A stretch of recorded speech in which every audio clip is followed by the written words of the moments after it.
you, everybody. Thank you. Whoa.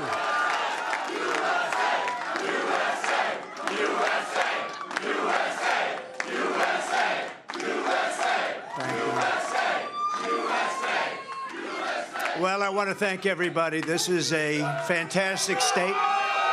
This is a great, great state. You know, we won New Hampshire 3 times now. Three.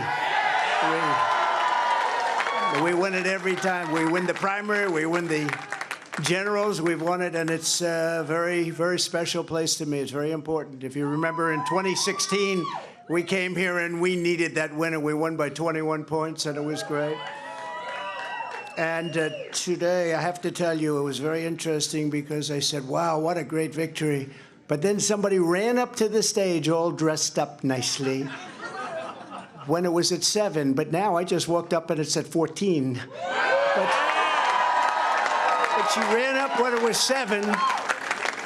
And, you know, we have to do what's good for our party. And she was up and I said, wow, she's doing like a speech like she won. She didn't win, she lost. And you know, last week we had a little bit of a problem, and if you remember, Ron was very upset because she ran up and she pretended she won Iowa. And I looked around, I said, didn't she come in 3rd? Yeah, she came in 3rd. And then I looked at the polls. She was talking about most winnability, who's going to win, and I had one put up. I don't know if you see it, but I have one put up. We've won almost every single poll in the last 3 months against crooked Joe Biden, almost every poll. And she doesn't win those polls. And she doesn't win those. This is not your typical victory speech, but let's not have somebody take a victory when she had a very bad night. She had a very bad night. And you have the now very unpopular governor of this state. This guy, he's got to be on something. I've never seen anybody with energy. He's like hopscotch. And, you know, I'm watching this guy, and 2 weeks ago he said, we're going to win in the landslide, we're going to win. About 3 days ago he started saying, well, we want to do well. That's a big difference. But I walked out just now, we're 14 points up, and I don't know what it's going to be. But when she was up here, it was like 6 or 7. And, you know, with like 7% of the vote counted. Now, let me just tell you, we had an unbelievable week last week in Iowa. We set a record. It was the best in the history of the caucus, in the history. And I remember I sort of had the same feeling. I'm up and I'm watching. And I said, she's taking a victory lap. And we beat her so badly, she was, but Ron beat her also. You know, Ron came in 2nd and he left. She came in 3rd and she's still hanging around. The other thing, she only got 25% of the Republican votes. I don't know if you saw that. Tremendous numbers of independents came out because in this state, because you have a governor that doesn't frankly know what the hell he's doing in this state, in the Republican primary, they accept Democrats to vote. In fact, I think they had 4,000 Democrats before October 6th. They already voted. Now, they're only voting because they want to make me look as bad as possible. Because if you remember, we won in 2016. And if you really remember, and if you want to play it straight, we also won in 2020. By more. And we did much better in 2020 than we did in 2016. But as they said, we lost by a whisker, just by a whisker. No. But we can't let that happen. You know, you have to have people that speak up. I said, I can go up and I can say to everybody, oh, thank you for the victory. It's wonderful. Or I can go up and say, who the hell was the imposter that went up on the stage before and like claimed a victory? She did very poorly, actually. She had to win. The governor said, she's going to win, she's going to win, she's going to win. Then she failed badly. Now, I have here, if he promises to do it in a minute or less, but the only person more angry than, let's say me, but I don't get too angry, I get even. The only person, because he was there, and he did fantastically well, by the way, and then he endorsed me.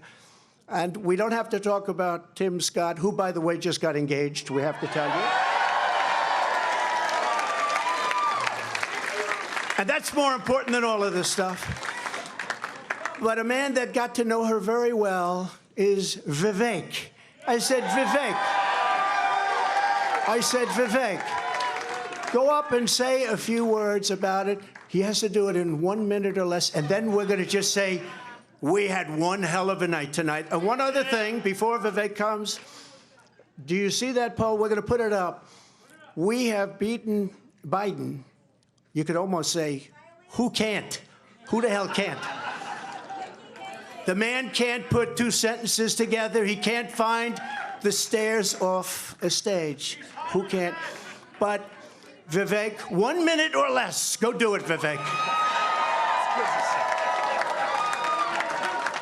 What we saw tonight is America first defeating America last. That's what we saw tonight. If you want America last, you can go to Joe Biden. You got another candidate still apparently in the Republican primary. Cut your Social Security to fork over more money to Ukraine so some kleptocrat can buy a bigger house. Go to Nikki Haley. But you know who delivered a double-digit victory tonight? It is a double-digit victory as of right now, is this man, Donald J. Trump, the leader of America First. And that means something. Now, USA and Donald Trump, America First. Now, I got 30 seconds left. I want to make this point here, okay? We got to say this right. What we see right now with her continuing in this race is the ugly underbelly of American politics, where the mega donors are trying to do one thing when we, the people, say another. And it's up to us, we, the people, to at long last say, hell no. We, the people, create a government that is accountable to us. And we, the people, have said tonight we want, again, as we did in Iowa, Donald J. Trump. And so you want to actually speak truth. That's the truth tonight. And the only thing they're rooting for is an ugly thing that we don't want to see happen. That's what these people are rooting for, is playing to say long enough so the Reid Hoffmans and the ugly Democratic George Soros Jr.'s who are funding the lawsuits against Trump can prop up their puppet. We say no to that vision. I say the general election begins tonight, and this man will win it in a landslide. God bless you, Donald J. Trump. Vote Trump, USA.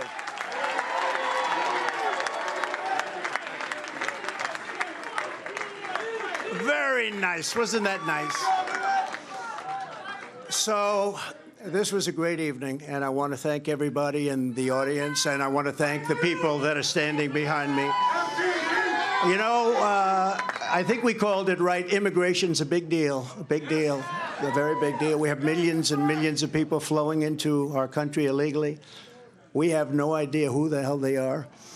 They come from prisons, and they come from mental institutions, and it's just killing our country. And I'm talking about millions and millions and millions.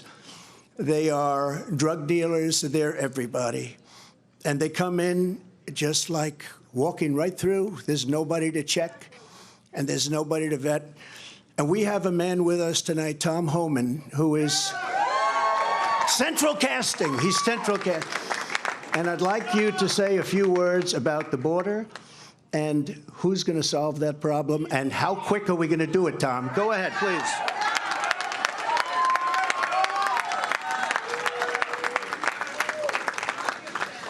Look, I worked for 6 presidents, not Ronald Reagan, and every president I ever worked for did something to secure the border. But no one did more than President Trump, the most secure border in my lifetime. The most secure border we've ever seen. And Donald Trump's going to do it again. We're going to lock the border down, and we're going to protect Americans. Because what's happening at the border right now, a record number of Americans have died from fentanyl poisoning. A record number of migrants have died. A record number of women and children have been sex trafficked. A record number of known suspected terrorists across the border. There's one man who's proven he can secure the border, and he's standing to my left, Donald J. Trump, and he's going to do it again.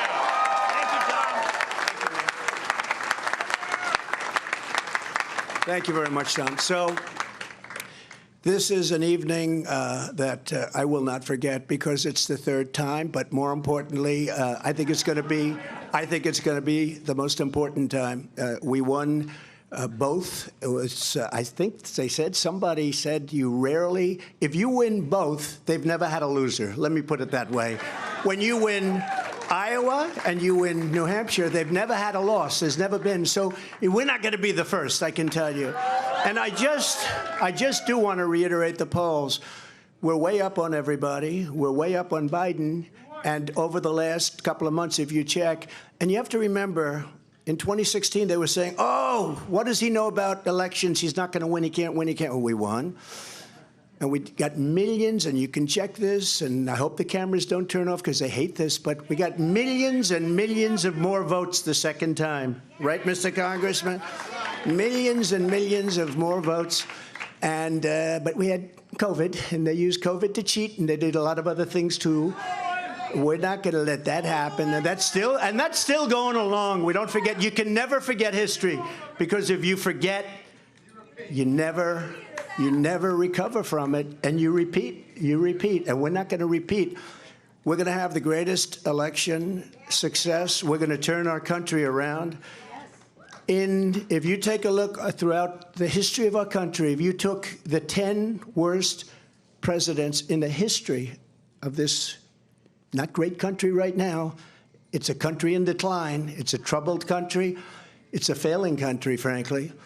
But if you took the 10 worst presidents and put them together, the 10 worst, absolutely 10 worst. I used to say 5. Remember, I started, I'd say 5. Then I said, wait a minute, we can add another 5. They would not have done the damage that crooked Joe Biden has done to our wonderful country. They would not have done the damage.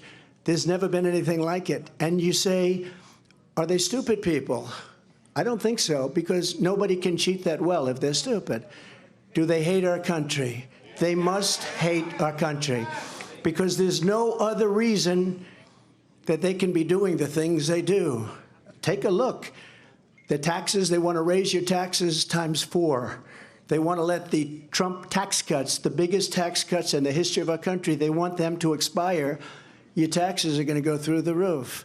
You take a look at regulations. They're throwing regulations. You can't breathe. You can't even breathe with what they're doing. You take a look at our border. So bad. There's never been a border like this in the world. 4 years ago, we had the safest, best border in the United States. I built hundreds of miles of border wall. And they always say, oh, he didn't build hundreds of miles, because if there's a board laying on the ground, they say that's a renovation. They call it a renovation. If there's 2 nails laying from 50 years ago, they say, oh, that was a renovation. These are very dishonest people, and you're always fighting them. And just a little note to Nikki. She's not going to win. She's not going to win. But if she did, she would be under investigation by those people in 15 minutes. And I could tell you 5 reasons why already. Not big reasons.